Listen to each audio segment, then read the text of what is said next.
from all kinds of screens. So Hero garu actually Karaikulla unnaru. So he is wished us all the love and everything to the media and to the audience as well. 2 days lo aina ragane we'll celebrate our success with them. So looking forward.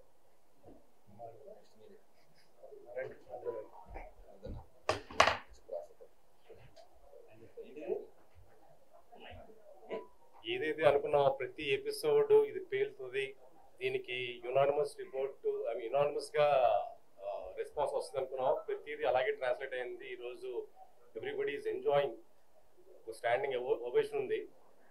We are very happy. ఇకపోతే మనకి మన friend word of mouth వచ్చినప్పుడు we are push to or we are drawn to theatres, మనం థియేటర్స్కి వెళ్తాము.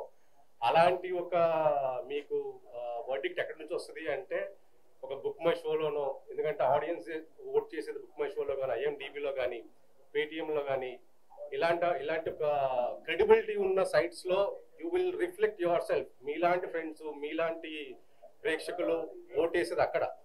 అలాంటివి మీకు సూచికలు అన్నమాట ఈ సినిమాకి ఎందుకు వెళ్ళాలి అనేది.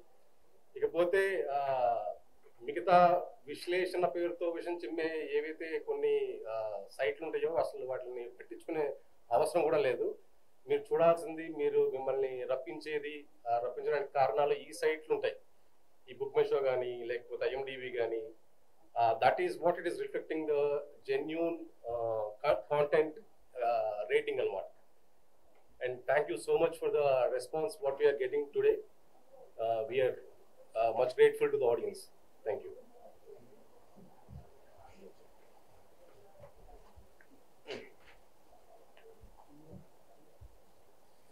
గుడ్ ఈవినింగ్ అందరికీ. నేను పర్సనల్గా అంటే టాక్ ఫాలో అవుతున్నప్పటి నుంచి రాత్రి ఒక షో పడింది. ఐ థింక్ మీ యూకే నుంచి మాకు ఫస్ట్, అంటే ఇంతకుముందు యూఎస్లో పడేది, ఇప్పుడు యూకేలో ఫస్ట్ టైం ప్రీమియర్ అన్నిటికంటే ముందు పడింది. సో అక్కడ నుంచి మేము టాక్ ఫాలో అవుతూ వచ్చాం. So like the director and or writer said, మాకు యునానిమస్ రిపోర్ట్స్ వస్తున్నాయి బిగినింగ్ నుంచి. సో పొద్దున్న నేను పర్సనల్గా థియేటర్కి వెళ్ళి మా ఫ్రెండ్స్ అండ్ ఫ్యామిలీతో చూశాను, అండ్ వేరే థియేటర్స్ కూడా వెళ్ళాను.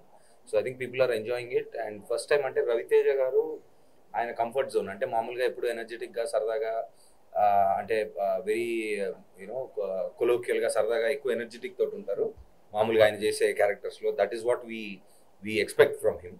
సో ఆయన ఇంత మునుపు అంటే నాకు మా వాళ్ళు కానీ ఆడియన్స్ కానీ చెప్పింది ఏంటంటే,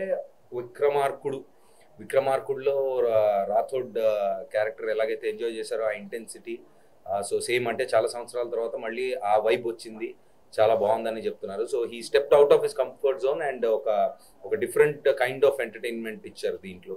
సో అది బాగా ఎంజాయ్ చేస్తున్నారు. అండ్ ద వే ఫస్ట్ హాఫ్లో, అంటే కొంచెం ఇప్పుడు సినిమా రిలీజ్ అయింది కాబట్టి కొంచెం డీటెయిల్గా మాట్లాడుకోవచ్చు. సో ఫస్ట్ హాఫ్లో ఎలాగైతే ఆ క్యారెక్టర్ ఏంటి, అసలు వీళ్ళ కథ ఏంటి అని ఒక కపుల్ ఆఫ్ క్యారెక్టర్స్ కొంత చెప్పడం, ఆ స్క్రీన్ ప్లే అలాగ ఓపెన్ అవ్వడం బాగా ఎంజాయ్ చేస్తున్నారు జనాలు.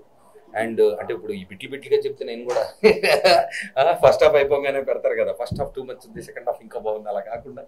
సో అండ్ సెకండ్ హాఫ్లో అంటే ఇదేంటి ఎక్కువ, అంటే మా మదర్ కూడా నిన్న పొద్దున్న దాని గురించి మాట్లాడుకుంటున్నప్పుడు బాగా యాక్షన్ సినిమా లాగా ఉంది అన్నారు. సరే నువ్వు రా వచ్చి చూడు అన్న. So she was also very happy. ఎలాగైతే సెకండ్ హాఫ్లో అసలు కథ ఏంటి, మెయిన్ అసలు ఏం జరిగింది అని తెలుసుకుంటూ, ప్లస్ ఓహో ఇదనమాట యాక్షన్ బ్లాక్లు, లేదా ఈ కథ అని main characters, main story open అయిన తర్వాత ఎలాగైతే ఎమోషనల్ ట్విస్ట్ తీసుకుంటుందో సినిమా, అది ఎవరో ఎక్స్పెక్ట్ చేయలేదు. మేము రిలీజ్ ముందు కూడా చెప్పాము, అంటే మామూలుగా యాక్షన్ కమర్షియల్ ఫిల్మ్స్లో యాక్షన్తో ఎండ్ అవుతుంది, కానీ దీంట్లో మరి అది ఎలాగా ఈ సన్నటి కుర్రాడు అలా రాశాడు అనేది ఎవరికీ తెలీదు. సో వెరీ ఇంట్రెస్టింగ్గా ఓపెన్ అవుతుంది. అండ్ ఓపెన్ అయిన తర్వాత ఎలాగైతే ఎమోషనల్ పాయింట్స్లోకి వెళ్ళిందో I think people are enjoying it truly. We been following. And నేను కూడా మామూలుగా నా ఇన్స్టా కానీ నా ట్విట్టర్లో I personally message a lot of people. So నాకు చాలా పాజిటివ్గా వస్తుంది. అండ్ పీపుల్ మీడియా ఫ్యాక్టరీలో I think their hit streak is continuing and we are all very happy. So Ravi అన్నయ్య, I been talking to him. ఆయన కారైకుడిలో ఉన్నారు. I think is coming on the 12th or something. So ఆయన వచ్చిన తర్వాత మళ్ళీ బయట చూసిన సక్సెస్ని ఇంకా ఎక్కువ కనిపించేటట్టు, ఇంకా ఎక్కువ సెలబ్రేషన్స్ మేము డెఫినెట్గా చేసుకుంటాం. So thank you so much for all your support. Love you. అంతేగా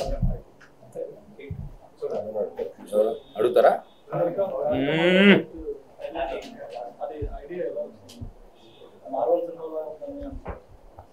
మార్వెలస్ గా ఉందంటున్నారా?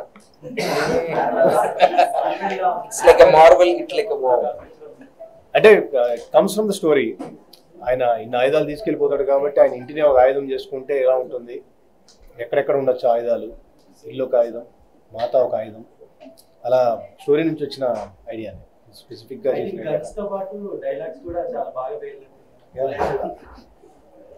సేమ్ కథించే బ్యాకప్ ఆ డైలాగ్ కూడా కారణం. పబ్జి గేమ్ కంటే సినిమాలో ఎక్కువ గేమ్లు ఉన్నాయని కొంతమంది ఇంకా వెళ్ళడానికి ఫిక్స్ అయ్యారు. అంటే బ్యాచ్ సెటప్ అంటే పబ్జి బేసిక్ ఏంటంటే తెలియకుండానే మనలో రెలవెంట్ థింగ్ అయిపోయింది. అంటే ఒక పాయింట్లో నేను చాలా చిన్న పిల్లల దగ్గర నుంచి పెద్దవాళ్ళ వరకు పబ్జీలు ఆడుతూ దాన్ని ఇంకా ఏకంగా బ్యాన్ చేసే పొజిషన్కి వచ్చింది. అంటే సో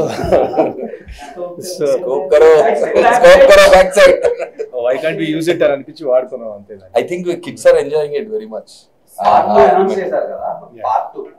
సో ఎలా ఉండబోతుంది మా ఎక్స్పెక్టేషన్స్, ఎలా పెట్టుకోవచ్చు?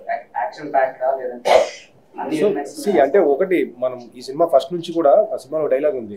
ముందే డైలాగ్ యాక్చువల్లీ గేట్లు వేసాం, సైరన్ వేసాం, అలాగే మనం సినిమా ట్రైలర్లు వేసాం, టీజర్లు వేసాం, సినిమా యాక్షన్ ఫిల్మ్ డ్రామా అని చెప్తూ వచ్చాము. నువ్వు శంకరాభరణం ఎక్స్పెక్ట్ చేసి వస్తే మనం ఏం చేయలేము.